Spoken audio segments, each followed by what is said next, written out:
Bismillahirrahmanirrahim. Assalamualaikum warahmatullahi wabarakatuh. Alhamdulillahillazi arsala rasulahu bil huda wa dinil haq liyuzhirahu ala dini kullih wa kafa billahi syahida. Asyhadu an la ilaha illallah wahdahu la syarikalah wa asyhadu anna Muhammadan abduhu wa rasuluh la nabiyya wa la rasula ba'dah. Allahumma salli ala Muhammadin sallallahu alaihi wasallam wa ala alihi wa ashabihi wa man tabi'ahum bi ihsanin ila yaumiddin.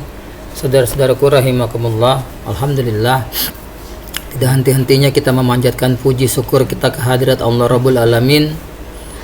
Di hari Kamis pagi menjelang siang ini kembali kita dapat bersua. Sebelumnya kita libur begitu, ada satu dan lain hal. Mudah-mudahan teman-teman selalu diberikan kesehatan oleh Allah, dimudahkan. Seperti biasa, sebelum acara kita mulai, mari kita buka bersama dengan membaca Ummul Kitab Suratul Fatihah.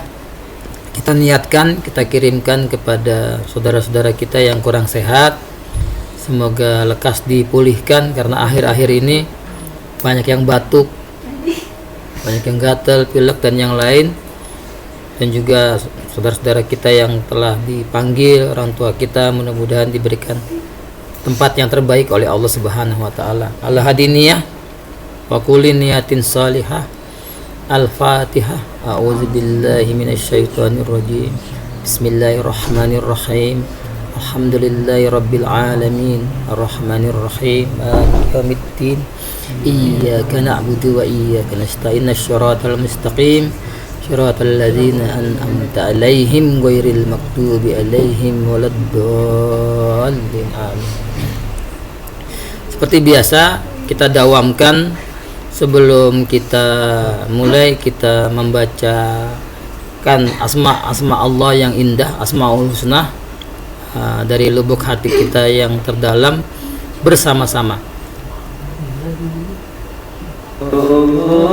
Ya Rahman, Ya Rahim, Ya Malik, Ya Quddus, Ya Salam, Ya Mu'min, Ya Muhaimin, Ya Aziz, Ya Jabbar, Ya Mutakabbir, Ya Khaliq, Ya Bari, Ya Musawwir, Ya Ghaffar, Ya Qahhar, Ya Wahhab, Ya Razzaq, Ya Fattah, Ya Alim, Ya Qabid, Ya Basit, Ya Hafid, Ya Rafid, Ya Mughith, Ya Mudhil, Ya Sami, Ya Basir, Ya Hakam, Ya Adl, Ya Latif, Ya Khabir, Ya Halim, Ya Adil, Ya Ghafur, Ya Shakur,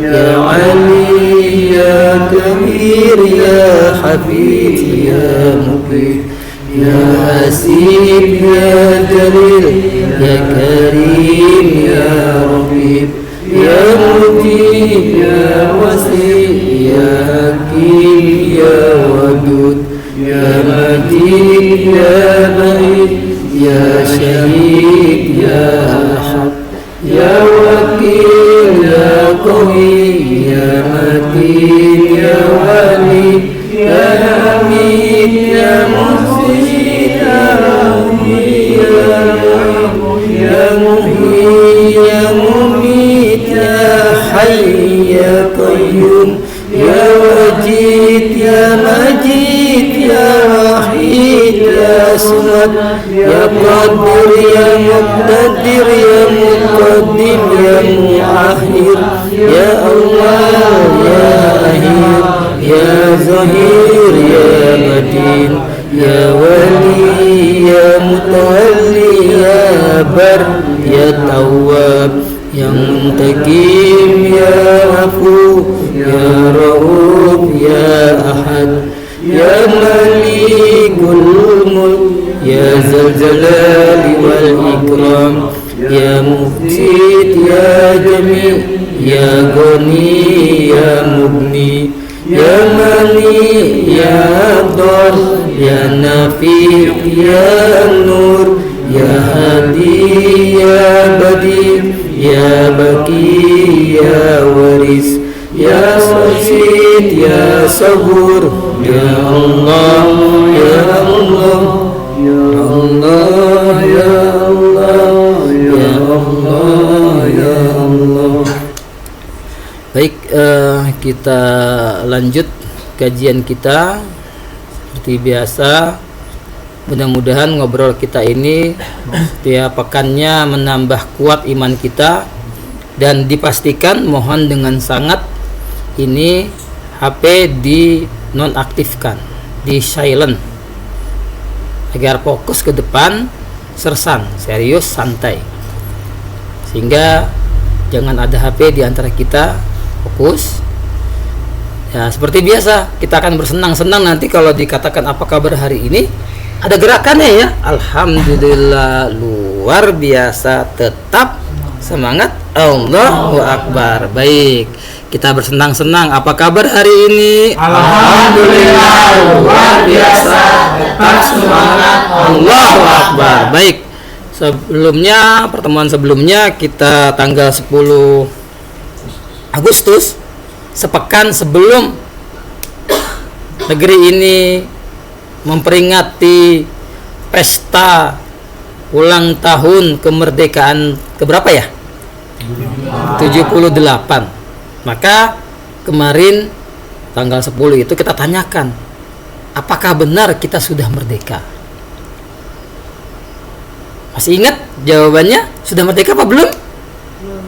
Belum secara hakikinya, kan begitu. Secara fisik Belanda sudah diusir, Portugis dan yang lain sudah.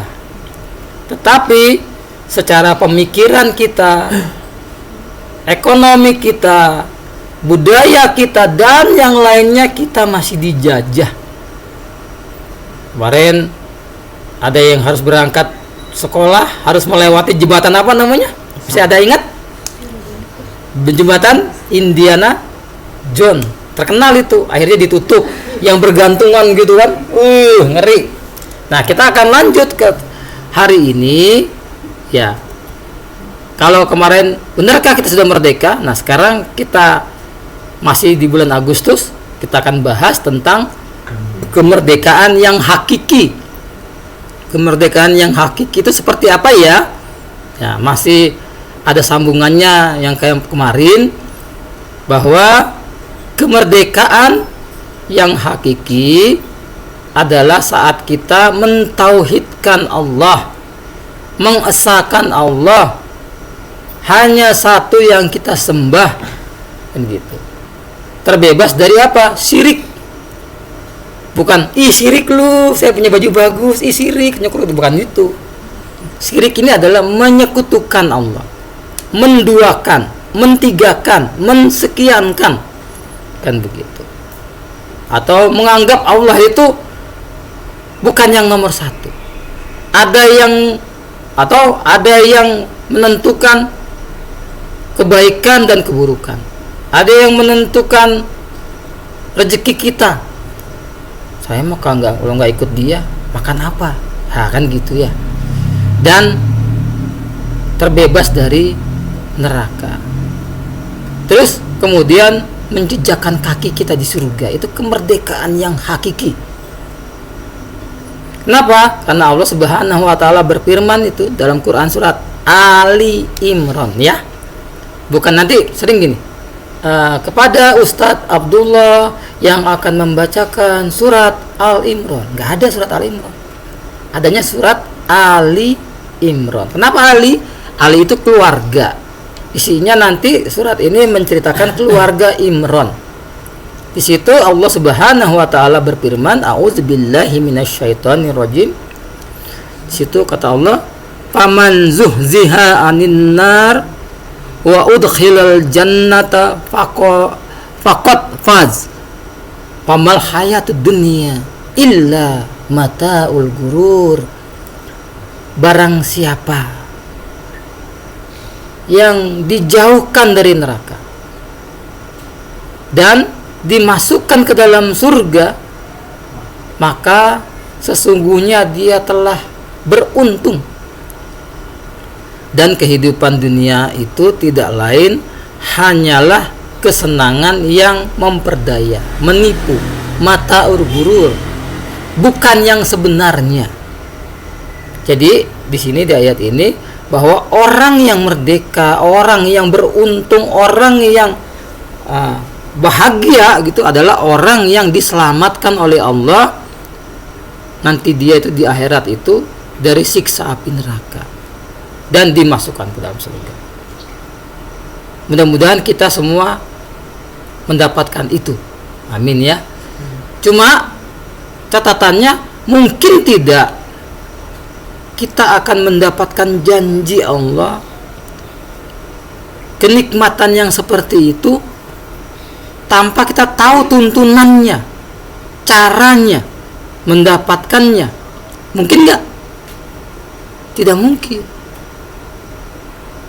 Maka penting sekali kita mengetahui apa sih tuntunannya, caranya. Misal malam-malam mati lampu, kita mau jalan, kita melangkah dulu apa menghidupkan senter dulu baru jalan? Kidai ini berarti ini Ridwan ya? Oke. Iya. Kang Ridwan, kalau kita malam-malam teh mati lampu, gelap, kita mau jalan, kita tuh jalan dulu apa ngidupin senter baru jalan? Senter, bukan jalan dulu. Hah? Ya, yang tepat adalah ngidupin senter dulu. Kalau jalan dulu kita nggak tahu tiba-tiba di depan kita ada bolongan, jurang, maka kita hidupkan senter agar kita tahu oh di depan ada jurang, oh di depan ada paku, oh di depan ada belokan, ada dinding. Bagaimana kita tahu ada dinding kalau kita nggak hidupin terus jalan? Kan gitu ya. Maka kita harus menghidupkan cahaya dulu, menyarahkan. Begitu juga kita dalam kehidupan. Kita harus tahu, kita harus punya pedoman, kita harus punya tuntunan. Kalau tidak, salah, kita main jalan saja. Begitu. Maka Allah Subhanahu wa taala telah menurunkan tuntunannya. Telah menurunkan Rasul dan membawa kitab suci Al-Qur'an yang tidak ada keraguan sedikit pun. Ingat Suratul Baqarah ayat 2. Di situ Allah Subhanahu wa taala berfirman, "Zalika," itulah atau inilah kitab gitu kan, la tidak ada raiba, keraguan, fihi, di dalamnya, hudan, petunjuk, lil muttaqin, bagi yang bertakwa. Maka siapa yang menggunakan Al-Quran sebagai pedoman, petunjuk, gak ada keraguan. Kenapa kita pastikan gak ada keraguan? Di pertemuan kalau nggak kedua, ketiga dulu di rumah produksi kita bahas bahwa mengenal Allahnya sudah. Terus dari mana Quran berasal? Sudah kita ulang juga kan, yang baru masuk kita sempat ulang juga. Gitu. Jadi tidak ada keraguan. Masih ada yang ragu nggak bahwa Al-Quran itu kan ada 3 kemungkinan. Pertama, kalau kita lihat Al-Quran itu karena tulisannya Arab kan gitu ya, kemungkinan pertama ini dibikin oleh orang Arab. Masuk akal nggak? Masuk akal ya. Kalau kita lihat di tulisan di Jawa Barat atau Jawa Tengah, kita pernah belajar bahasa Sunda kan, tulisan halus. Dulu saya agak pusing tuh nyambung Hana Caraka. Kalau di Jawa Hono Coroko. Kalau di sini Hana Caraka. Nyambung tulisan yang kayak cacing gitu. Pernah ya? Ada pelajaran kan? Ada. Nah, kalau kita lihat tulisan itu, terus kita bilang ini pasti kalau nggak tulisan Jawa Barat atau Jawa Tengah, masuk akal kan?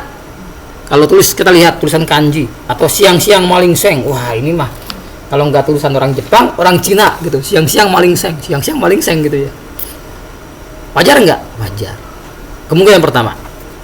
Kemungkinan kedua, karena Al-Quran itu yang bawa adalah kekasih kita, manusia terbaik, junjungan alam, Nabi besar Muhammad Sallallahu Alaihi Wasallam. Kemungkinan kedua, Quran itu karangan, bikinan Nabi Muhammad. Sehingga ada syekh yang di sana tuh, syekh yang pesantrennya gede gitu kan. Nggak tahu tuh syekh itu kejedot apa kepalanya gitu ya. Ayat Allah, sabda Rasulullah di dalam Al-Quran. Wish, kayak gitu kan. Dia ingin geser bahwa Al-Quran itu adalah perkataan Nabi Muhammad. Hati-hati. Yang kedua, yang ketiga, Quran itu adalah kalamullah, firman Allah. Maka kemungkinan pertama, seluruh bangsa Arab ditantang, datangkan 10 ayat, diturunkan. Maka suratul Baqarah ayat 23 kan gitu. Apabila kalian ragu kepada hamba kami, ya Al-Quran yang kami turunkan pada hamba kami Muhammad, bikin satu surat mim mislih wad'u suhada, ajak penolong selain Allah. Tapi di ayat 24 nya dikunci, fa illam taf'alu, kata Allah, walan taf'alu, bila kamu tidak mampu membuatnya, dan pasti talan itu, dan tidak akan mampu membuatnya kan gitu, maka berlindunglah dari azab api neraka yang bahan bakarnya manusia dan batu. Maka Quran itu tidak ada keraguan. Quran itu pedoman hidup kita.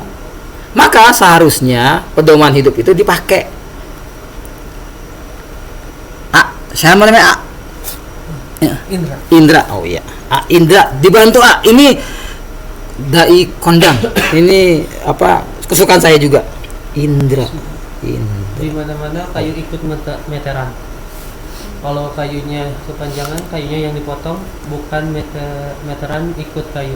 Kalau kayunya kependekan, meteran yang dipotong. Kalau begitu tidak ada meteran yang benar di dunia ini. Begitu juga otak harus mengikuti firman Allah Subhanahu wa taala, bukan firman Allah Subhanahu wa taala yang harus mengikuti otak. Manusia harus ikut Al-Qur'an, bukan Al-Qur'an yang disuruh mengikuti manusia. Kiai Haji Jainuddin Amjar. Iya, Kiai Haji Jainuddin Amjar almarhum. Al-Hadiniyah wa kulli niyatin shalah untuk beliau. Al-Fatihah. A'udzubillahi minasyaitonirrajim. Bismillahirrahmanirrahim. Alhamdulillahirabbil alamin. Rahim maliki yaumiddin. Iyyaka na'budu wa iyyaka nasta'in. Shiratal mustaqim, shiratal ladzina an'amta 'alaihim. Ya, begitu kata dai sejuta umat. Sampai sekarang kasetnya itu subhanallah beredar masih, dan kebanyakan yang beliau sampaikan dari Rasulullah itu terbukti. Itulah kata Allah yang disampaikan oleh Rasulullah itu wahyu yuha wa ma yantiku anil hawa. Tidaklah yang disampaikan Nabi Muhammad itu hawa nafsu, in huwa illa wahyu yuha, kecuali wahyu yang diwahyukan. Tuh kata beliau begitu. Di mana-mana kayu ikut meteran, bukan meteran. Kita nih butuh kayu 1 meter kan gitu.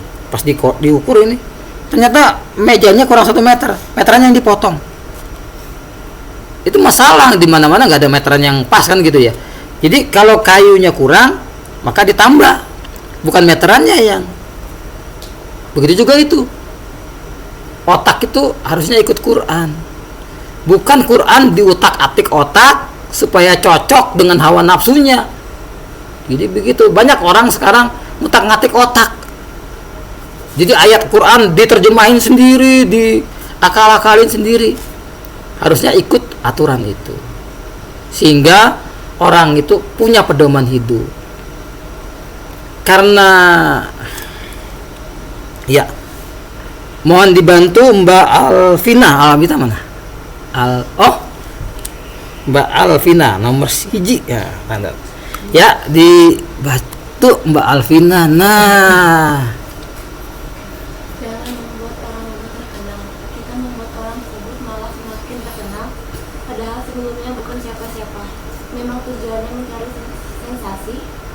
semakin ditanggapi, semakin senang dan semakin berulah.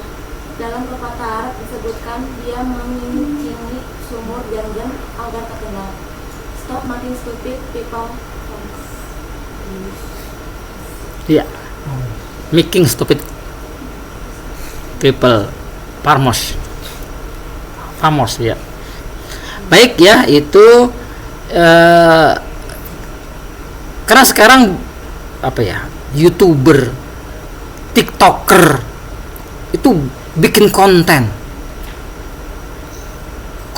tuh nyeleneh,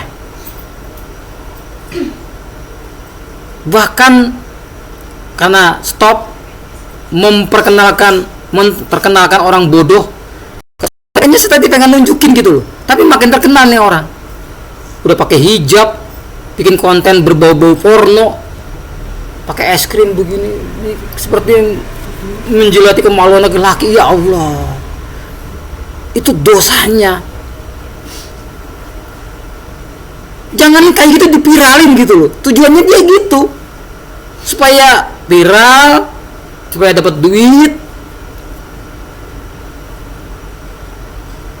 Nauzubillah min zalik. Maka stop making stupid, jadi membuat orang bodoh, people Famos itu supaya terkenal, nyeleneh, gaya-gayanya, apanya, nauzubillah min zalik, supaya lucu, supaya ketawa, dan ditanya sama dokternya orang Kristen lagi, kan Anda pakai hijab itu kan melindungi kehormatan, kok menampakkan aurat, kok seperti itu?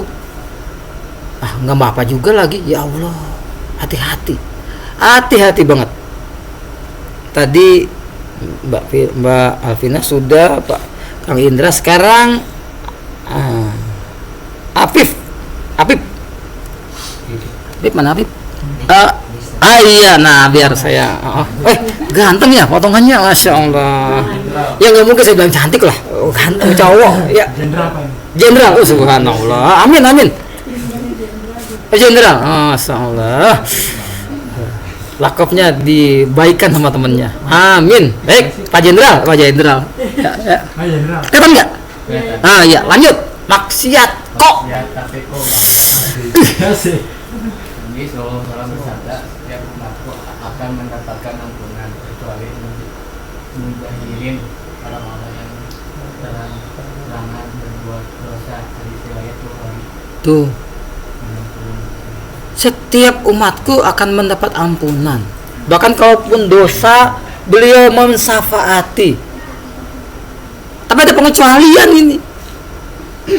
Dia melakukan dosa terang-terangan, nggak ada malu-malunya. Nanti jangan dilihat itu, tambah terkenal aja, bahkan jangan kasih jempol. Dan ini penistaan agama, nauzubillah min dzalik. Pakai hijab, kontennya berbau-bau porno, banyak lagi. Terang-terangan. Atau berdiri di depan kayak orang stres ngoceh sendiri, ngedobor. Yang lain nonton ketawa, bikin-bikin, nauzubillah min dzalik. Hati-hati itu. Ya, baik Mbak Fahita yang mana Fahita? Dari sana lompat ke sana? Iya. Oh, ditulis sini ya? Nggak urut, nggak apa-apa. Ya, baik. Tapi bagus tulisannya, bagus. Emang bagus kok. Ya, Fahita. Ada Mbak Fahita mana? Oh iya. Biar urut nih dari nomor 1. Iya. Nah, ayo Allah ini. Orang yang bangga dalam bermaksiat. Bah bin Abdillah Al-Muzani rahimahullah ya. Berkata, barang siapa yang melakukan suatu dosa sedang ia tertawa, maka kelak ia akan masuk neraka dalam keadaan menangis. Itu dia, terang-terangan dosa, cengar-cengir, nggak ada malu-malunya. Orang yang berbuat konten dosa, cengar-cengir, nggak merasa dosa, tuh ancamannya masuk neraka, nangis. Gak ada orang nangis neraka cengir-cengir. Gak apa-apa lagi masuk neraka, ketemu artis, emang bisa minta tanda tangan?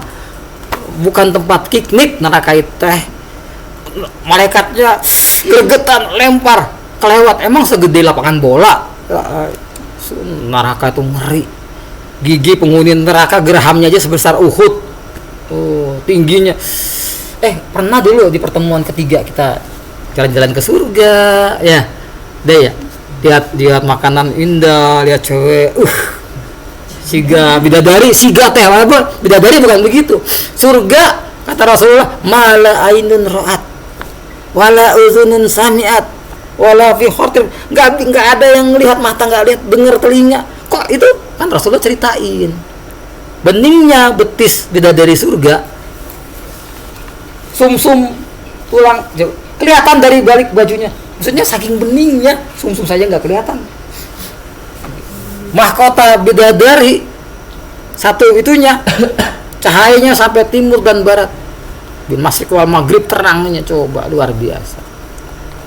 Jadi ya seperti itulah. Nauzubillah min dzalik. Jangan cengir-cengir, kalau makanya penting saling mengingatkan begini, bikin konten dosa, cengar-cengir, nggak takut. Ini nih ancaman. Dia akan masuk neraka dalam keadaan menangis. Reza Yanuar. Foto bareng pacar itu maksiat. Dimaafkan kecuali orang yang terang-terangan dalam bermaksiat, yaitu seorang yang telah berbuat dosa di malam hari, lantas di pagi harinya ia berkata bahwa ia telah berbuat dosa ini dan itu, padahal Allah telah menutupi dosanya. Pada malam harinya Allah telah menutupi aibnya, namun di pagi harinya ia membuka sendiri aib yang telah Allah tutupi. Hadis riwayat Bukhari 1009 dan Muslim 2990. Kita terangkanlah, hati-hati teh. Pacaran teh nggak ada pacaran Islami. Saya mau Ustaz pacaran Islami Ustaz. Dibuka dengan basmalah, dindai hari dengan doa kafaratul majelis. Kalau pacaran teh dibawa beduk Ustaz. Pacaran teh hadirin pengajian. Teh aya pacaran Islami. Pacaran teh pintu gerbang zina. Kata Allah dalam Al-Isra itu, wala taqrabuz zina. Jangan dekati zina. Itu fahisah, sekeji-kejinya. Jalan asabilah dan jalan yang paling buruk. Pacaran teh kalau berdua yang lain mah siga ngontrak. Yang lain itu bumi kayak punya dia sendiri, gak ada malu-malunya. Kalau saya jalan-jalan ke Jambu 2 itu anak abu-abu di atas, ya Allah, hari Ramadan lagi, gak ada malu-malunya. Ya Allah. Kalau kita sudah bekerja, kita suka dengan lawan jenis, itu normal. Yang nggak normal, jeruk makan jeruk, laki-laki sama laki-laki kemana gitu, ya Allah, amit-amit bang baby gitu ya Allah, melambai. Sekarang banyak orang yang melambai. Penyakit LGBT itu menular, benar menular. Ternyata di komplek kami Kostrad sana itu ada anak lulusan pesantren, tapi ganteng, tapi nggak melambai, tapi gayanya jalannya gitu. Ternyata pas diajak ngobrol, dia dideketin sama seperti itu. Anak saya kan sekarang kuliah, nah, tapi ya istilahnya kuliah. Kalau anak SD, SMP, SMA lulus kan siswa ya. Kalau kuliah tuh maha siswa. Kalau santri maha santri lah. Mohon doanya mudah-mudahan dimudahkan. Nah, saya bilang sama dia, deketin itu. Bilang sama dia, jangan deket-deket sama yang melambai itu, yang gay itu. Kenapa? Gay itu menular cepat menularnya. Hati-hati. Normal suka sama, tapi tidak boleh dengan pacaran. Kalau sudah suka, datengin orang tuanya, lamar. Apalagi sudah bisa, jangan. Karena pacaran itu pintu gerbangnya zina. Dulu kita pernah tayangkan bahayanya, pas itu akan selalu kami sampaikan. Nggak hanya di sini, tempat kami ngisi di masjid kami juga begitu. Dan bapak-bapak itu baru tahu ternyata rusaknya PD Valentine Day itu malam perzinahan internasional, kan luar biasa. Bagi coklat, bagi balon, lama-lama tuh lihat ya, setiap umatku dimaafkan kecuali itu yang tadi, yang terang-terangan maksiat. Ada orang malamnya maksiat, paginya nggak ada yang tahu sebenarnya. Dia cerita, semalam saya juga pernah kaget mendapatkan fenomena seperti itu di masjid lagi. Saya pernah tanya sama militer, karena nggak tahu. Pak, informasinya katanya di Surabaya itu ada gang doli. Sekarang udah ditutup. Tempat prostitusi, pelacuran. Katanya perempuannya itu di etalase, tinggal milih. Si bapak ini, saya nggak sebutkan karena tokoh juga dan teman pengurus juga. Mas Alim mah baru tahu. Saya sampai merinding. Saya bagian yang nganterin jenderal-jenderal ke situ. Wih, bapak, nanti dulu, dia bilang gitu. Saya mah minta mentahnya. Saya bilang, Pak, yang nganterin itu dosanya lebih. Karena apa? Ada kaidah usul fikih mengatakan al wasilatu ila haram haram. Wasilah yang mengantarkan ke haraman haram juga. Misalnya kita di sini ada yang tahu di pojokan mana itu ada tempat prostitusi, bezinah. Ada orang datang, mas, aduh, karena saya pusing banget nih, birahi saya meningkat kan gitu. Tolong tunjukin. Kita tahu ini Pak, Bapak lurus mentok ya Pak. Dari situ 1, 2, 3, rumah nomor 3. Dia pergi ke sana atas petunjuk kita. Padahal kita yang ngomong ini nggak zina, yang zina tadi tuh ya. Saya kan hanya nunjukin doang. Dapat 1 dosa dia. Si bapak ini terpuasi. Dia ngiklan kemana-mana. 10 orang, 20 orang. Nah, jadi jangan jadi sponsor keburukan. Nanti dapat dosanya. Begitu juga teman-teman. Kalau di sini namanya, kalau di Jawa sana itu ada istilah apa ya? Witing tresno jararan sokokilino. Cinta itu datang karena sering ketemu. Kalau memang ada, jangan pacaran. Tidak ada pacaran yang islami. Lebih baik datengin bapaknya si perempuan itu, nikahi, sah. Kalau tidak, jangan. Karena kalau berdua, ketiga setan. Hati-hati. Dan juga stop porno, nonton paling porno, sesuatu yang porno. Karena apa? Karena internet itu kayak pisau. Kalau nggak pinter-pinter, bukan yang baik yang kita dapat, yang buruk. Stop membuka konten-konten. Ternyata sesuatu yang merusak porno itu, merusak otak itu lebih banyak dari narkoba. Tuh, lihat. Setelah merupakan PFC merupakan bagian otak yang membentuk kepribadian dan perilaku sosial. Namun PFC sangat mudah sekali rusak di otak ini kan gitu. Kata seorang pakar itu, seorang ibu-ibu siapa tuh, hebat banget nyampainya. Ustazah juga. Mempengaruhi kehidupan seseorang, menyebabkan kerusakan.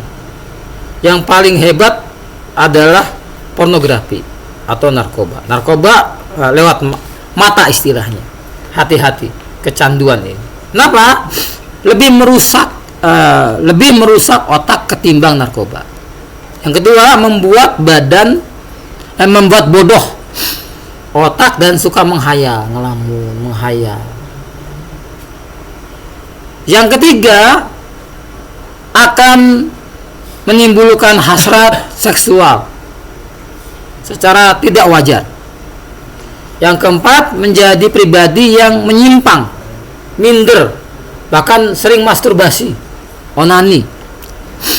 Akan menyebabkan seseorang kehilangan daya Jadi gini, saya lupa masukin 4 tahun atau 5 tahun yang lalu saya ngisi di masyarakat tanpa riba di sana, di Sentul. Itu naik banget bahayanya film porno ini. Ada seorang ibu di Sukabumi, dia ngangkat anak, karena nggak punya anak perempuan, dia punya anak 2 laki-laki, yang 1 SMA, yang 1 SMP. suaminya itu pekerja keras lah atau apa, jarang. Ngangkat anak perempuan 5 tahun. Namanya anak perempuan, pipis atau apa kan telanjang ya, nggak malu kan ke belakang. Nah, waktu rumah itu kosong, tinggal kakaknya yang SMP karena dia suka nonton film porno itu, bangkit birahinya, dijinahin adik angkatnya. Nauzubillah min zalik. Kakaknya yang SMA datang marah, habis itu ikut jinahin juga. Bukan marahin adiknya, ikut jinahin. Nggak lama ibunya datang, ibunya lebih marah lagi. Akhirnya si anak perempuan ini dicekik, dan ternyata ya Allah, betul kata Allah, penghuni neraka jahanam itu mata, telinga, dan hatinya nggak pernah digunakan itu. Bahkan kata Allah itu seperti kal an'am, seperti binatang, bahkan balhum adol, lebih bejat.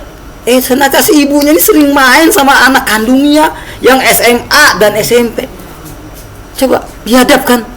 Gak beradab, ya Allah. Kenapa ini terbongkar? Karena si mayat, si perempuan yang 5 tahun itu dibuang di kali, diketemukan, dan ada kekerasan di kemaluannya. Akhirnya ketawa anaknya sih, coba ya Allah, ada seorang ibu main sama kandungnya, ya Allah. Ada bapak sama menidur anaknya sampai hamil. Oh ya Allah, itu kata Allah seperti binatang, bahkan balhum. Ya Allah, hati-hati.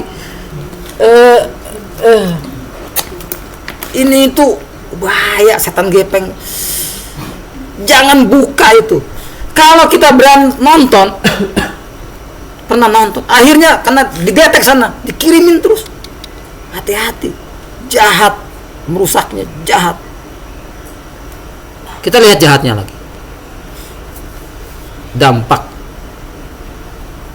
adiksi porno pada remaja. Pertama, kerusakan otak anak. Kerusakan pada tadi itu prefrontal cortex tadi itu, PFC, menjadi fungsi itu perencanaan dan pengambil keputusan pada otak terganggu, maka dia agak lemot, loadingnya rusak.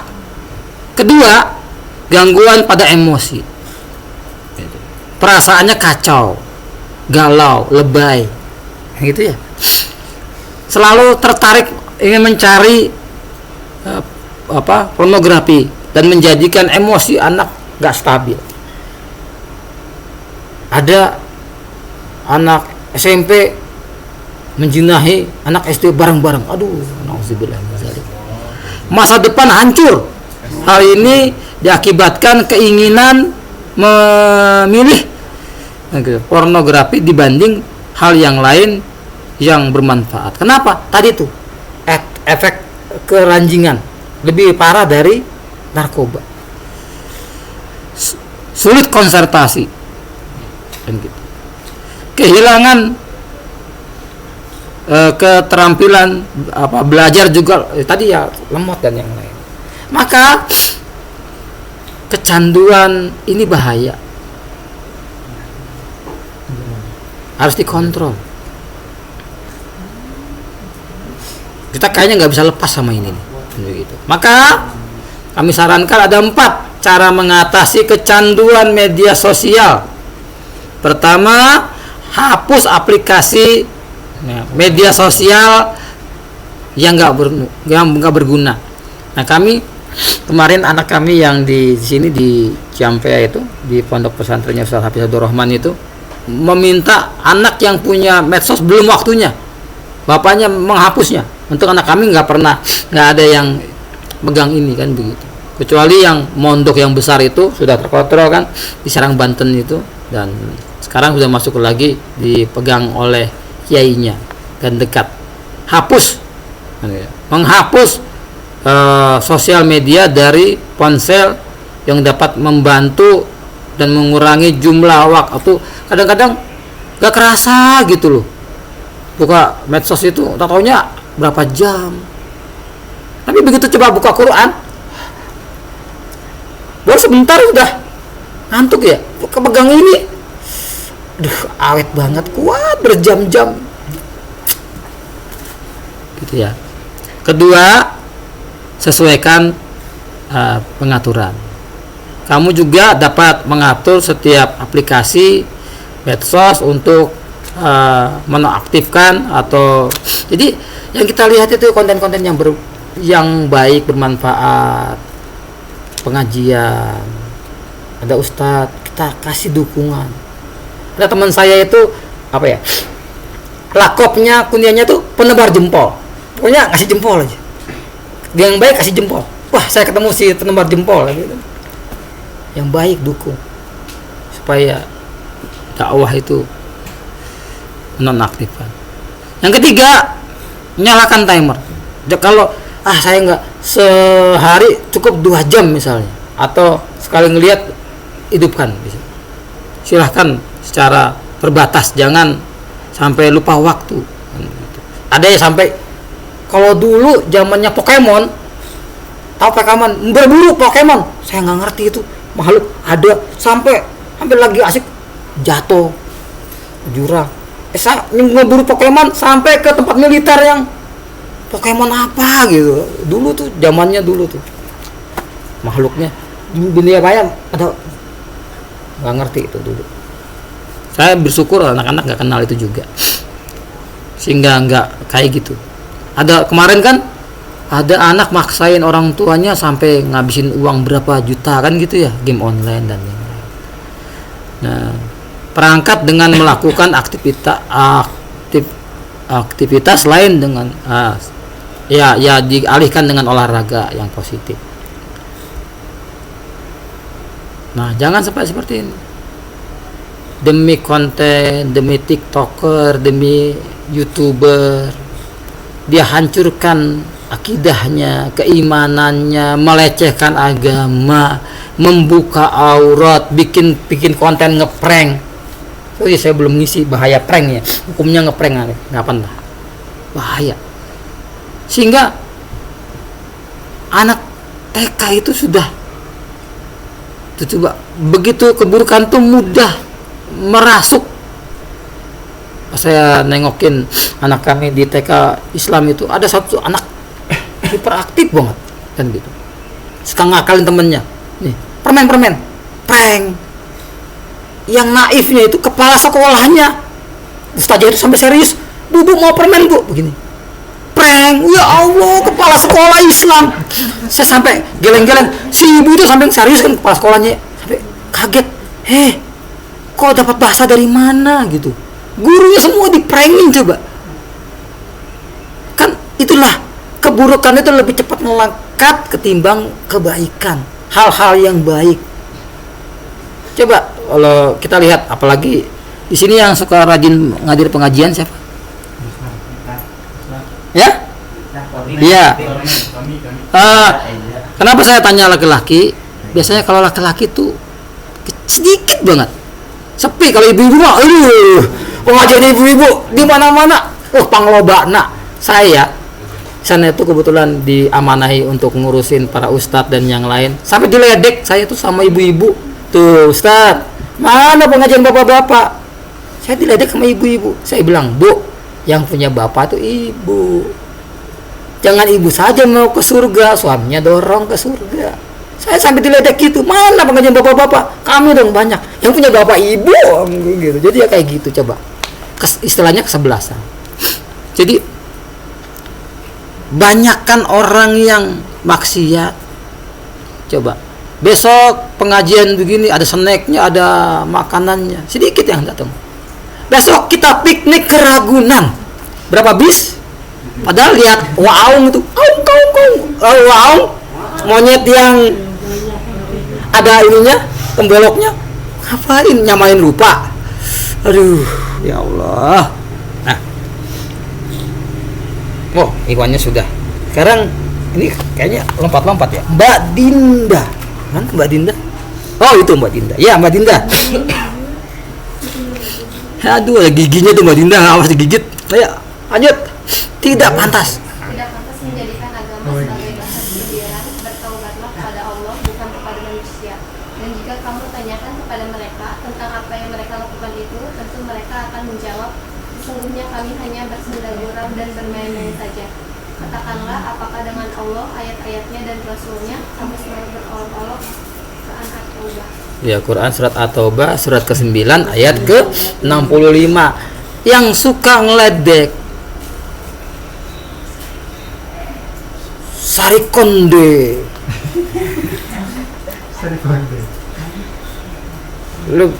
Jadi lebih indah dari cadarmu. Kidung Ibu Nusantara lebih merdu dari suara azan. Diprotes, maaf, hanya bercanda, maaf. Apakah tuh Allah nanya?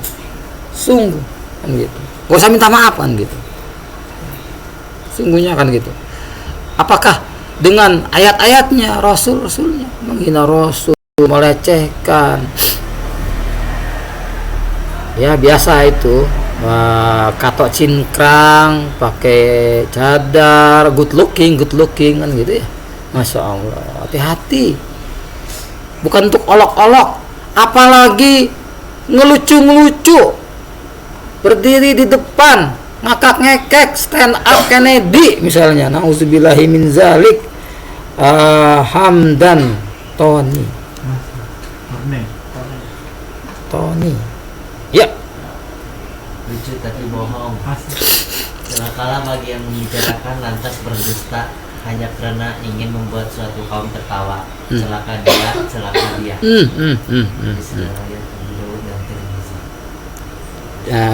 Kita tuh baca celakanya berapa kali ya? 2. 3 di atas tuh. 3.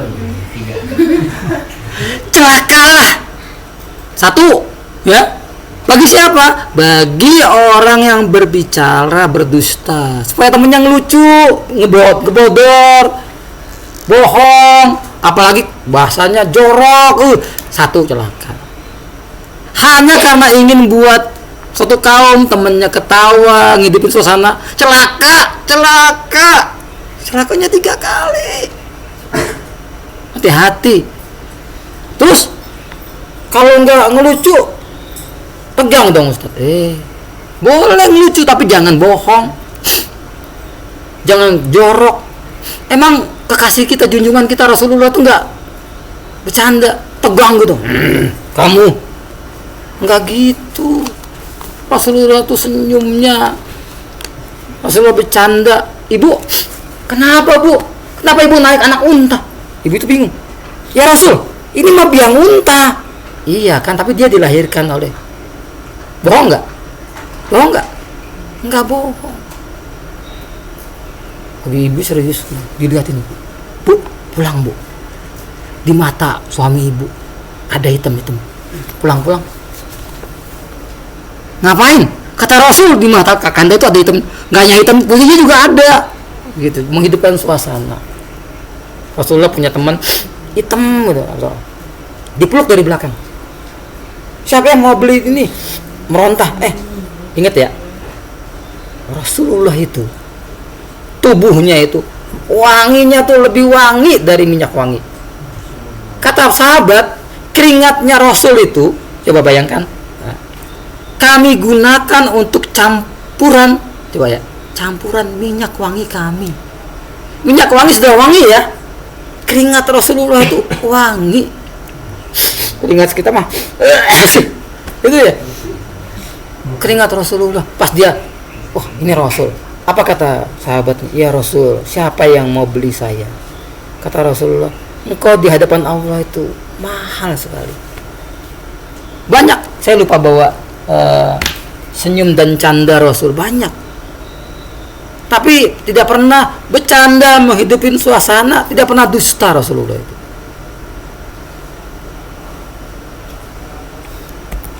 Mbak Feby mana Feby? Oh itu. Udah lagi ya? Belum. Mbak Feby belum di checklist dong. Kita di dunia menentukan nasib kita kelak di akhirat. Sebelumnya berfirman, dan janganlah kalian sebenarnya kepada orang-orang yang zalim, yang menyebabkan kalian disentuh api neraka, dan sekali kemudian kalian tidak akan diberikan pertolongan. Surat 11 ayat 113. Jadi teman-teman,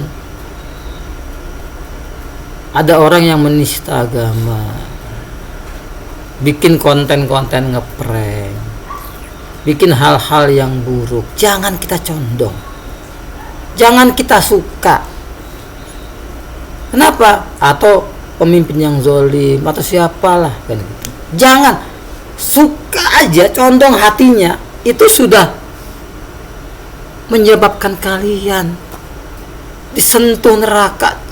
Suka, ih lucu, kok bisa ya es krim, kok bisa ya ini, kok lucu ya TikTok.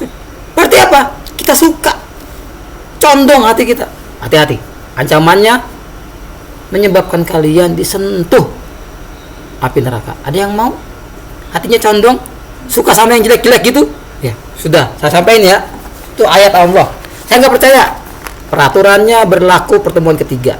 Kalau nggak percaya ini, bikin satu surat mim misli, buka surat Al-Baqarah ayat 23 dan 24. Nggak ada keraguan, sempurna. Berikutnya Kang Indra, lanjut. Tinggal itu dia. Allah menunda ajal bagi orang yang zalim.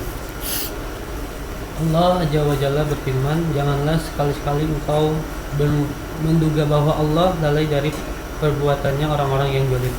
Sesungguhnya Allah tidak lain hanyalah sekedar menunda saja ajab bagi mereka sampai hari yang pada hari itu mata-mata mereka terbelalak karena melihat dahsyatnya ajab.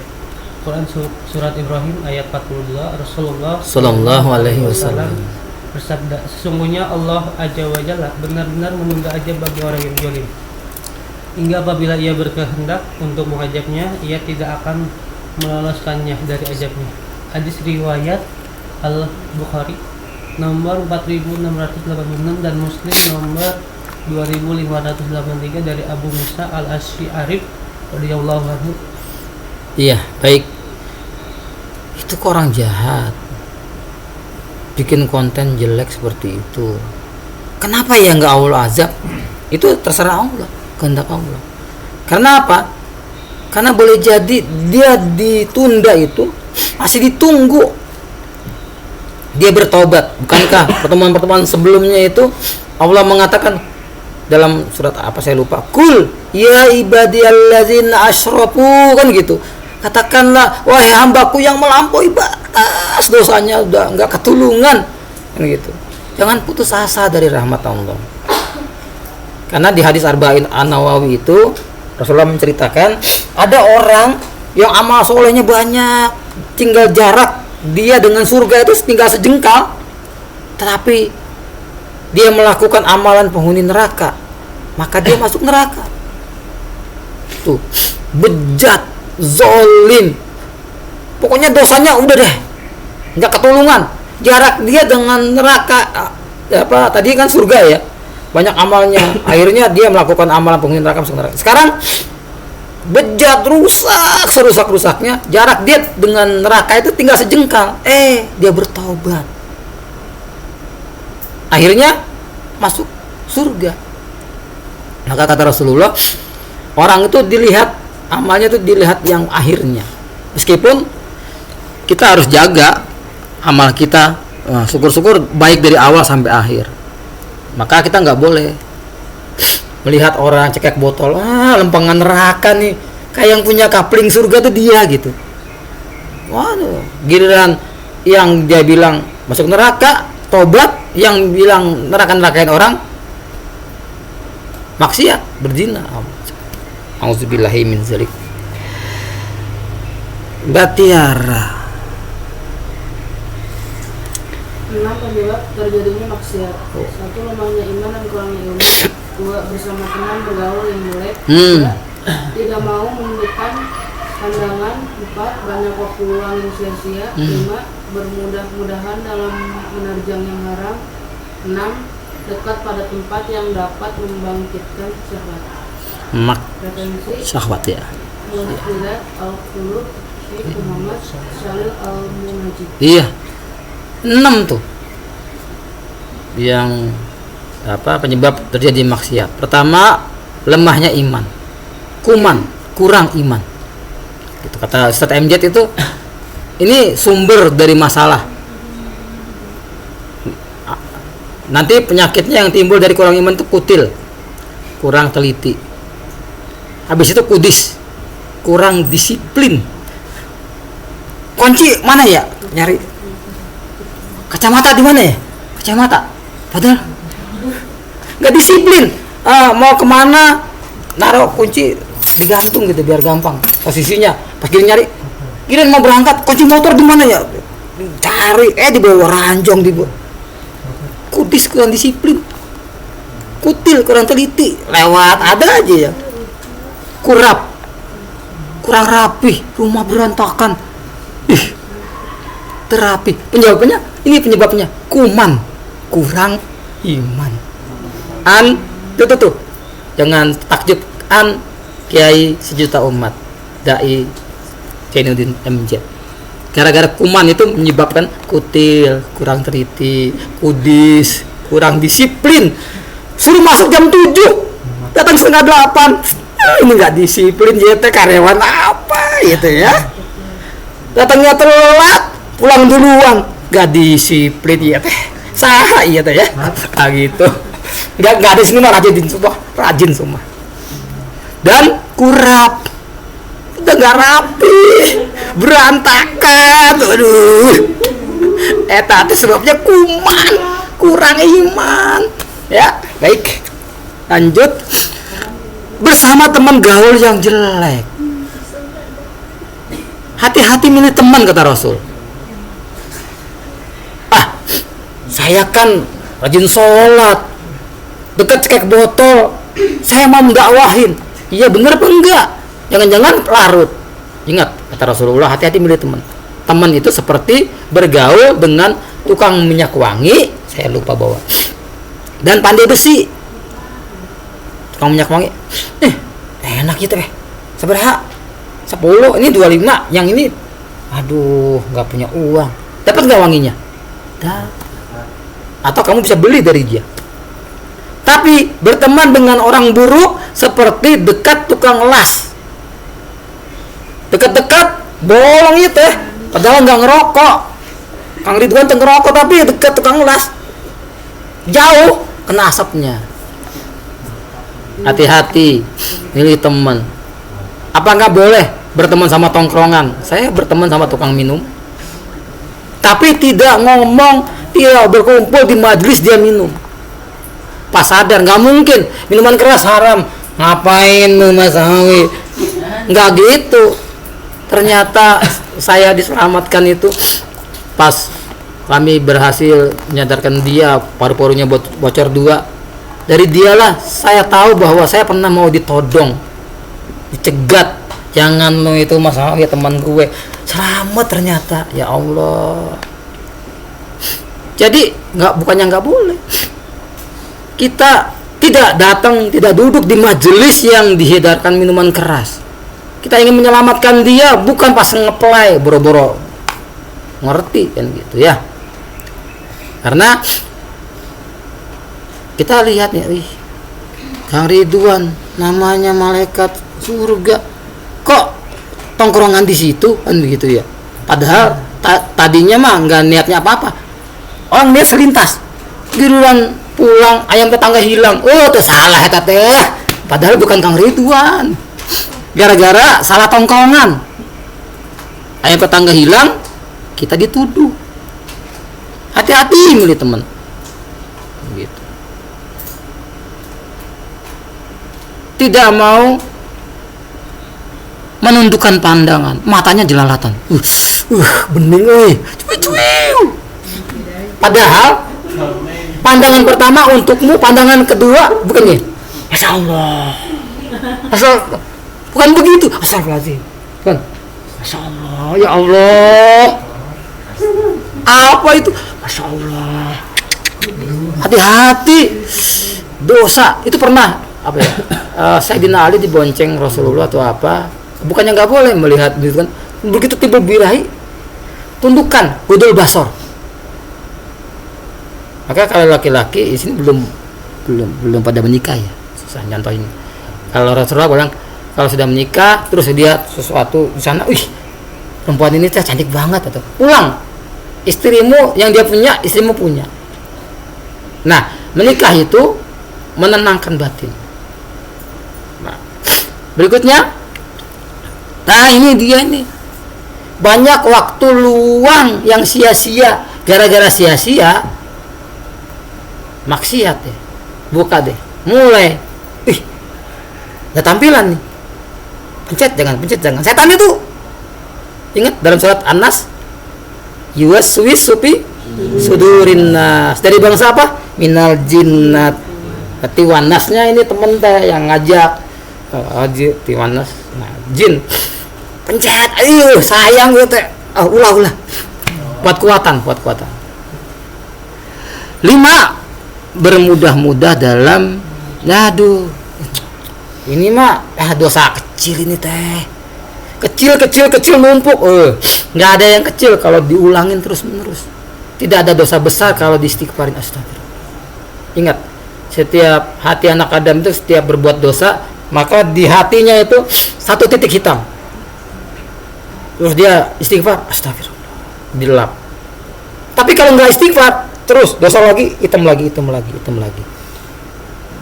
Nah, contohnya jam dinding Pak Beroni lah kan gitu, biar gampang. Itu kan bening ya kacanya ya. Nah, ada debu di situ nempel, males dibersihin, diemin terus, nempel lagi, lama-lama itu kan pernah kita lihat kaca yang paling gampang sih kaca jendela, debu, coklat, kan males ya. Kadang-kadang ada yang iseng nulis, aku padamu, gitu ya, sampai bisa ditulis. Tapi kalau kaca mobil yang udah macet, mangkrak di jalan, nggak pernah dilap, walaupun ditulis gitu, digini-giniin, cahaya itu nggak masuk, saking berkeraknya. Itulah dosa kecil. Begitu melakukan dosa besar, omongan baik, pesan-pesan agama itu nggak akan masuk karena banyak dosanya di hati itu, berkarat. Terus gimana caranya? Biasanya kalau kaca gitu kan, kita ambil cutter gitu ya, kita kerok dulu debunya, baru semprot, celing. Saya nggak dapat iklan.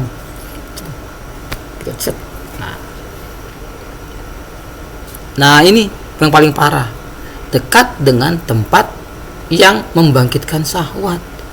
Di situ dekat tempat esek-esek, dekat para hostess, dekat iklan lewat, iklan lama-lama, bahaya. Kenapa itu terjadi semua?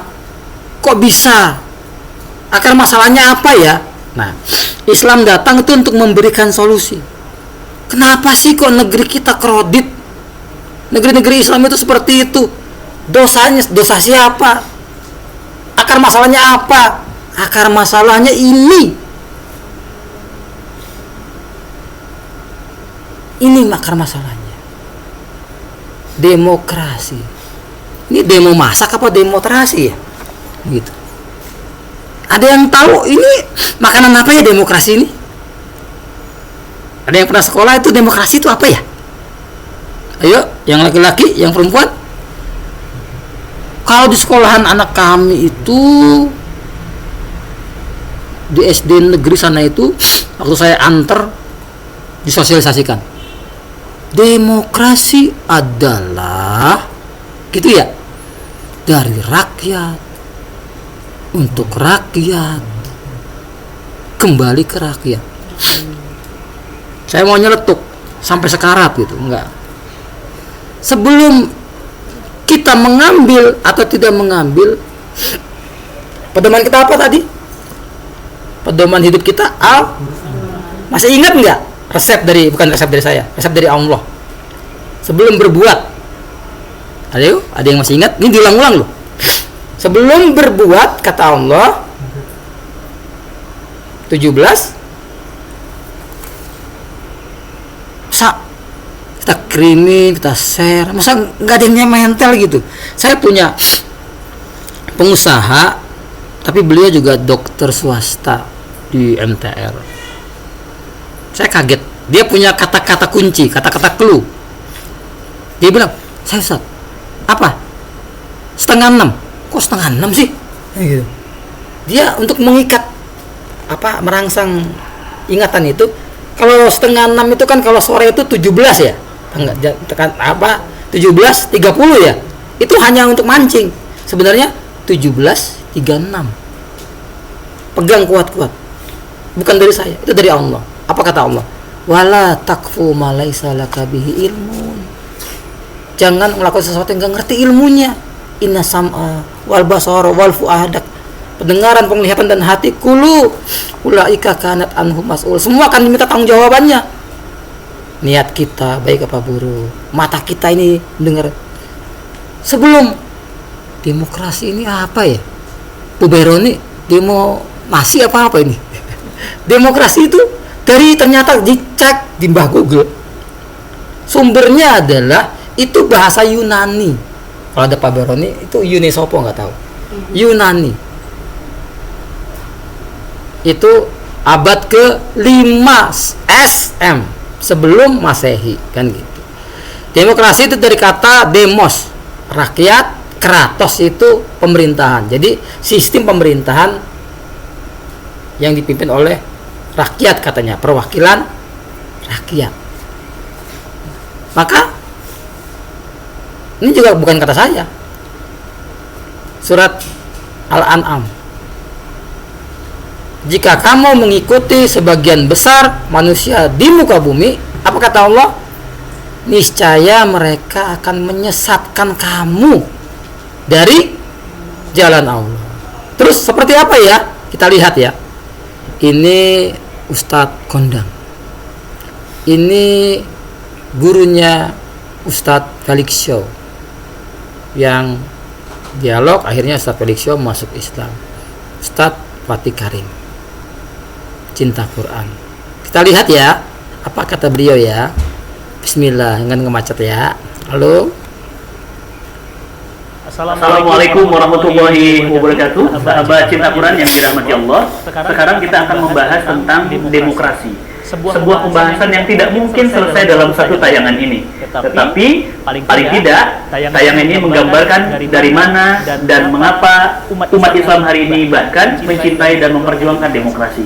Sahabat cinta Quran yang dirahmati Allah, sejarah munculnya demokrasi adalah masa kegelapan Eropa, di mana dominasi gereja dengan penguasa berkolaborasi menindas rakyat. Semua atas nama gereja, semua atas nama Tuhan. Maka kemudian muncullah tokoh-tokoh pemikir mereka yang sudah mulai berpikir bahwa ini ada upaya untuk memisahkan gereja dari negara, bahwa gereja adalah wilayah suci dan politik adalah wilayah kotor. Sehingga jangan bawa-bawa agama dalam urusan politik. Lantas agama hanya urusan Tuhan, gereja adalah urusan Tuhan, dan politik urusan manusia. Maka muncullah ide yang disebut dengan Vox Populi, Vox Dei. Suara rakyat itu adalah sejatinya suara Tuhan. Mengapa demikian? Karena rakyat pasti menginginkan kebaikan untuk diri mereka.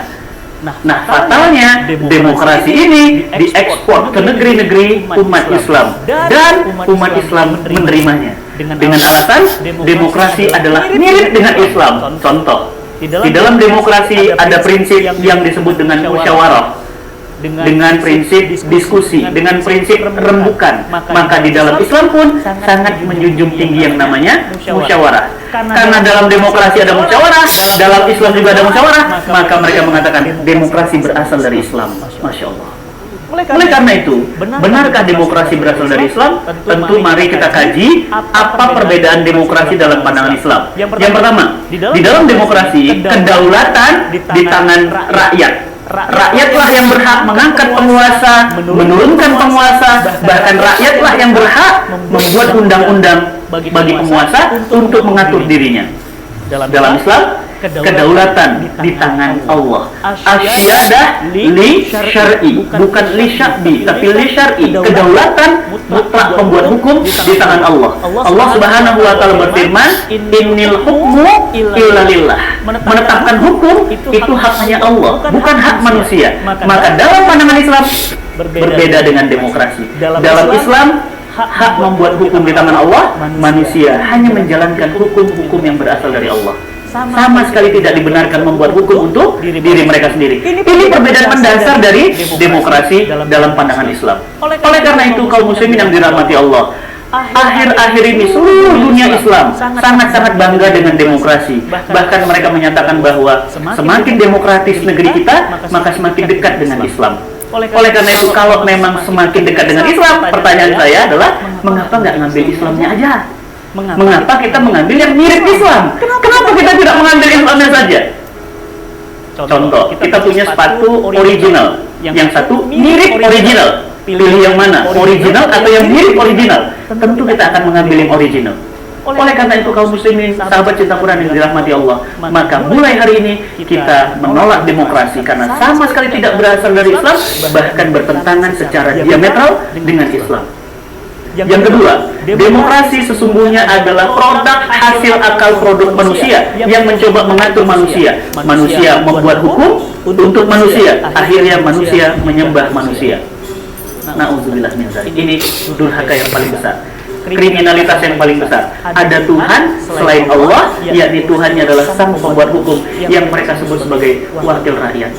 Yang kedua, mungkinkah demokrasi mampu mengatur manusia? Ternyata tidak. Bahkan di negara yang paling demokratis itu sendiri pun tidak demokrasi. Contoh, Amerika Serikat. Kita lihat, katanya negara yang paling demokratis. Artinya segala sesuatu kebijakan pemerintahnya harus dirembukkan dulu, harus didiskusikan dulu. Lihat George Bush menyerang Irak, menyerang Kuwait. Lihat pemerintah Amerika membombardir negeri-negeri kaum muslimin. Pertanyaannya, apakah dengan berdiskusi dulu di parlemen?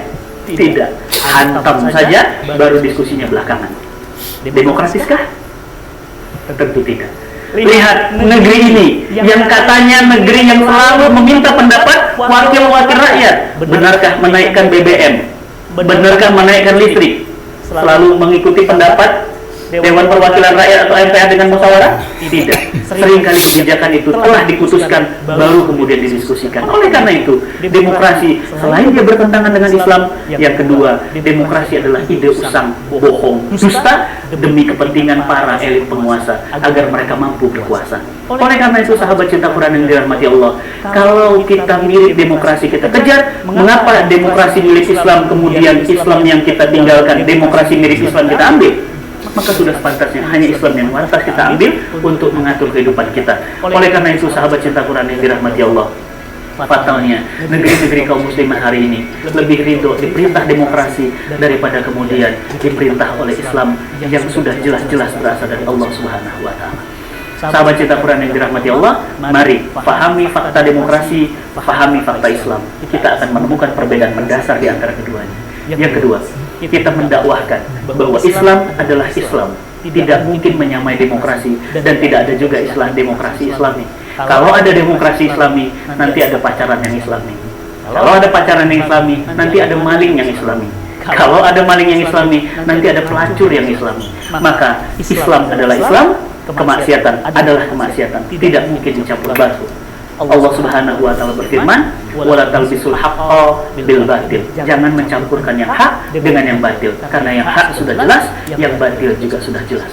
Oleh karena itu, sahabat cinta Quran dimanapun Anda berada, mulai hari ini kita tolak apapun sistem peradaban, pengaturan, atau apapun yang berasal dari manusia yang lemah dan tidak menguasai dirinya sendiri. Maka marilah mulai hari ini kita hanya dan hanya mengabdikan diri kita sepenuhnya pada Allah, karena Allah Subhanahu wa Ta'ala lah tempat kita kembali.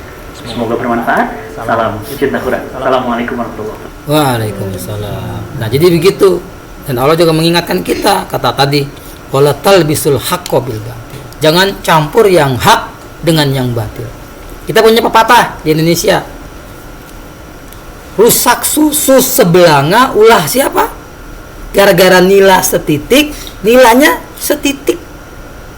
Setetes nila. Tahu belanga? Kita tahu belanga? Panci baskom yang gede. Susu sebelanga. Ketetesan nila setitik. Nila itu pahit banget. Hanya setitik. Susunya sebelanga. Terus gara-gara nila setitik rusak susu Kan pepatah gitu ya, dosa susu sebelah anak. Maka gudang haram itu adalah demokrasi. Bukan demokrasi itu haram, tapi gudangnya. Sedangkan demokrasi itu biangnya. Kalau haram itu harus ada ayatnya, harus ada hadisnya. Tapi demokrasi itu lihat yang bawahnya. Nah ini, demokrasi itu bukan haram, tapi nizam kufur, sistem kufur. Kufur itu wilayah akidah, bukan hukum syara. Halal, haram, mubah, makruh, haram. Jadi sistem kufur. Di mana apa? Di mana manusia membuat hukum dengan hawa nafsunya sehingga merusak berbagai bidang. Tuh kemarin tuh hukum pesanan asing berapa? 76. Begitu. Kenapa kita harus menolak? Nah, perhatikan benar-betul. Ada 10, minimal 10 alasan kita harus menolak.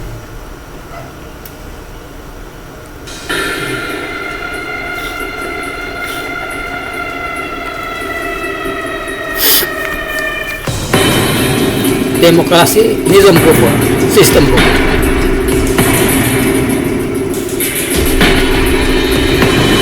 Bikin undang-undang, padahal itu haknya Allah. Rusak dan memperprovokasi kerusakan.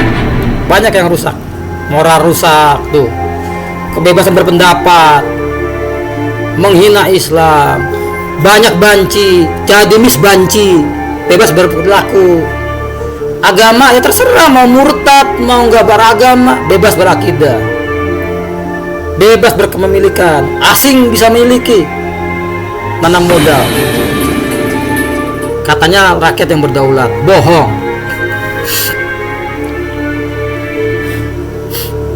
Kemarin Dewan titik-titik rakyat kemarin ya, tuh menghasilkan undang-undang diskriminatif, tajam ke bawah. Tuh Mbak Minah, kakao, bekas kakao sidang, tapi korupsi, bekas kakao, bekas coklat. Mbak Minah ini potong masa tahanan. Setel Corby dari Australia, narkoba. Mana keadilan? Bohong. Penjajahan barat, kekayaan alam. Ini George Walker Bush.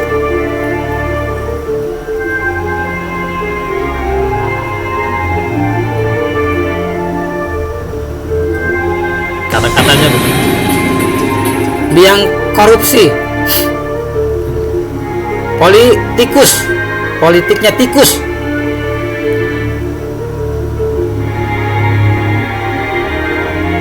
Yang kaya makin kaya, yang miskin nyungsep. Tuh, korupsi di mana-mana. Tuh kan, politikus. Tuh anggota-anggotanya itu yang kena tangkep loh. Berapa banyak yang dikorupsi juga.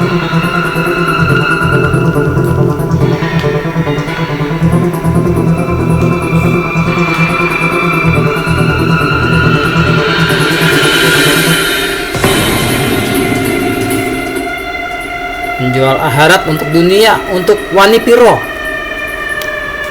duit.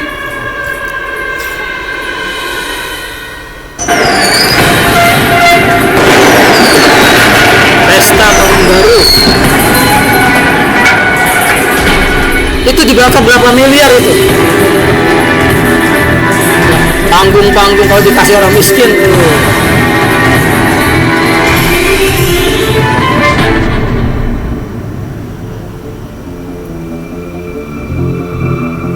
Bentar lagi hancur. Janji Rasul akan tegak. Tuh lihat kemiskinan tadi, ya Allah. BPJS, BPS, orang-orang miskin meningkat, dihibur dengan PLT, bantuan langsung tewas. Nenek-nenek antri. Wah, tuh anti minyak, di negeri banyak minyaknya.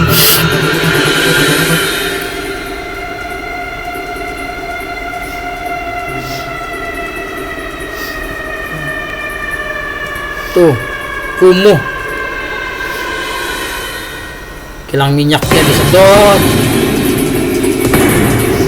Karena kita menolaknya, karena kita Islam, Muslim, harus pakai aturan Allah. Baik, iya, demokrasi, ya, demonya kerak. Kenapa?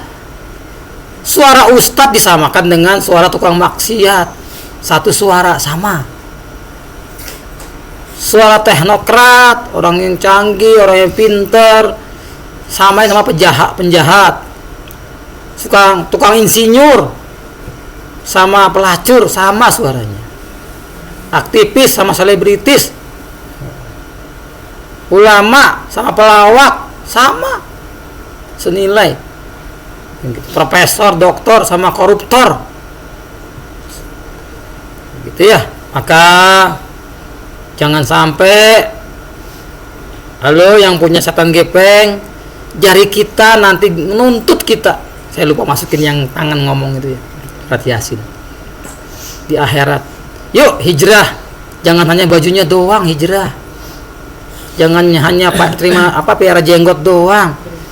Akal kita isi. Islam itu sangat sempurna, ya'lu wala yu'la alai, kan begitu. Belajar ilmu akhirat itu nikmat. Kenapa? Ibarat orang haus diberi air. Ya Allah, ternyata begitu indahnya hukum Engkau ya Allah, sempurna ya Allah. Begitu. Kalau siapa dikehendaki oleh Allah, maka Allah akan memahamkan dia dalam urusan agamanya. Mudah-mudahan kita makin paham. Zaman now, zaman kita, zaman generasi, ya katanya sekarang zaman anak muda itu, zaman generasi Z itu, generasi milenial sekarang ini tuh generasi strawberry. Pernah lihat strawberry? Menggiurkan, memikat, tapi dipencet, cerot, lembek, nggak kuat mentalnya, dapat tekanan sedikit, kayaknya, tapi begitu dipencet, dapat tekanan sedikit, dapat masalah sedikit, moncrot dia, stres dia, lebay dia, lemas banget deh, mager, malas gerak. Zaman now, kita sering hidup pada zaman dimana baterai lemah, bermasalah, tapi kita nggak mikirin kalau iman kita lemah. Gitu kata Rasulullah, iman itu yajid wayankus. Yajidnya bitoat, makin rajin ngaji, makin jaga mata, makin jaga telinga, makin rajin puasa, makin hidupin sholat malam. Tapi wayankus bimaksiat, matanya jelalatan, mulutnya juga ember, ngomong jelek, ngomong jorok, lah itu turun tuh.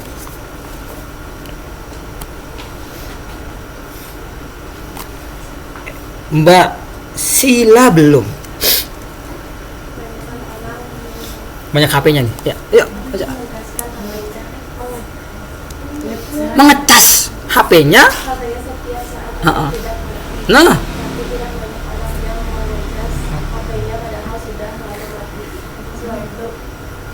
hatinya, cas hati, nggak apa-apa. Bener. Ayo, lanjut. Ada seorang laki-laki yang berkata pada Imam Hasan al-Basri, wahai Abu Syahid, aku mengadu kepadaku tentang kerasnya hati.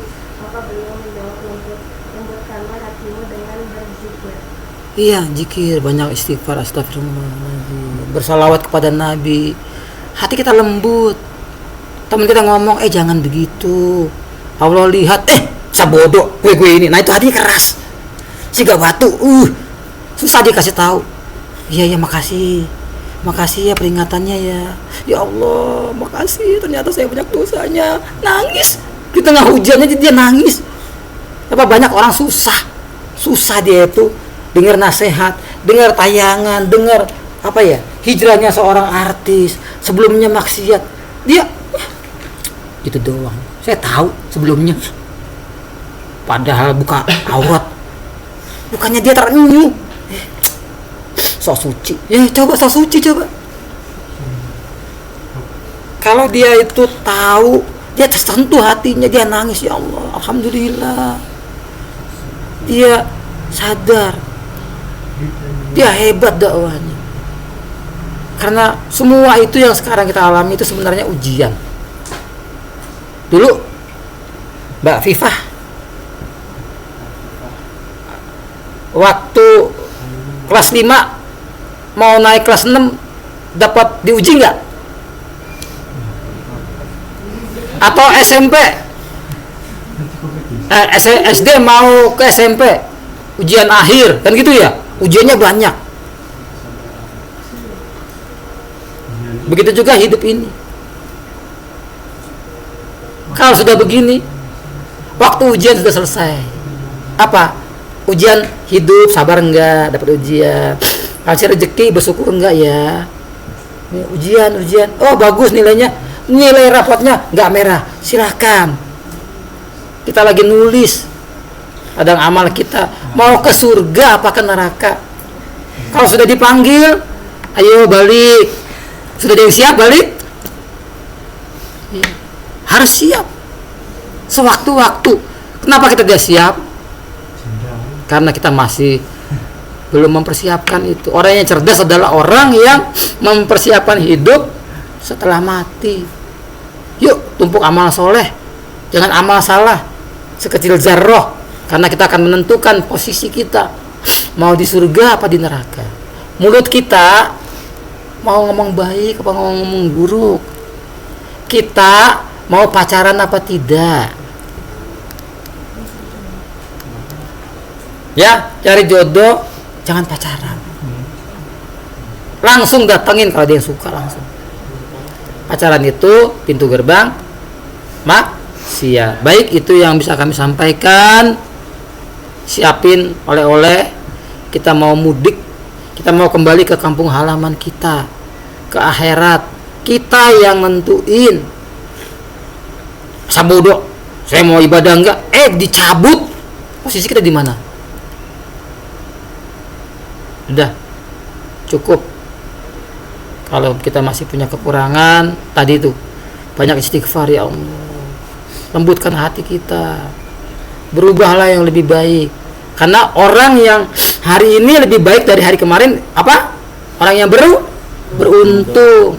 Hari ini sama dengan hari kemarin orang yang rugi. Hari ini lebih jelek dari hari kemarin. Dia orang yang celaka. Ya Allah, jangan sampai celaka ya. Baik, kita tutup bersyukur kepada Allah, kita masih diberikan usia panjang. Mudah-mudahan kita isi sisa umur kita ini dengan amal soleh, jangan amal salah. Kita isi dengan ibadah, bukan menjadi orang yang tidak mau ibadah, nggak mau taat. Kalau masih ada orang tua, terutama ibu, itu lempengan surga.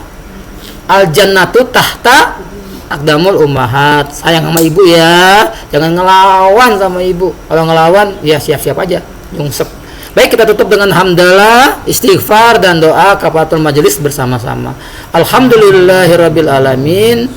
Astaghfirullahalazim. Subhanakallahumma wa bihamdika asyhadu an la ilaha illa anta astaghfiruka wa atubu ilaik. Kurang lebihnya mohon maaf. Wassalamualaikum warahmatullahi wabarakatuh. Iya. Silakan. Punten, saya ada tugas ternak teri antara anak antar istri. Saya harus jemput motornya, yang satu lagi ada masalah ya. Jadi saya mohon izin. Silakan santapannya dikeluarkan. Saya kayaknya masih kekejar nih. Karena jauh di Pemda sana. Ya ini resikonya ternak teri ya, yang udah nanti antar anak antar istri. Baik.